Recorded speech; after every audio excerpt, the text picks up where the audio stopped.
আমার জীবনের প্রতি কোনো অভিযোগ নেই, যেমনটা আছি আলহামদুলিল্লাহ। আমি আমার অবস্থান থেকে সবসময় আলহামদুলিল্লাহ। আমি যে অবস্থানে আছি, এমনও মানুষ আছে এই অবস্থানে সে কখনোই আসতে পারেনি, কিংবা তার ধারণা যে সে কখন এই অবস্থানে আসতে পারবে। আসলে আমাদের লক্ষ্য সবসময় উপরের দিকে না রেখে যদি নিচের দিকে রাখা যায়, মানে অবস্থানের লক্ষ্য। আমার জীবনের প্রতি কোনো অভিযোগ নেই, যেমনটা আছি আলহামদুলিল্লাহ।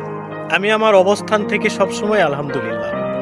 আমি যে অবস্থানে আছি, এমনও মানুষ আছে এই অবস্থানে সে কখনোই আসতে পারেনি, কিংবা তার ধারণা যে সে কখন এই অবস্থানে আসতে পারবে। আসলে আমাদের লক্ষ্য সবসময় উপরের দিকে না রেখে যদি নিচের দিকে রাখা যায়, মানে অবস্থানের লক্ষ্য। জুলাই কি তাহলে একটি অভিশপ্ত মাস হয়ে গেল? গত জুলাই কত ছাত্র প্রাণ দিল, এই জুলাই কেড়ে নিল ফুলের মতো মাসুম প্রাণ। গত জুলাই মায়ের কোল খালি হলো, এই জুলাই মায়ের কোল খালি হলো।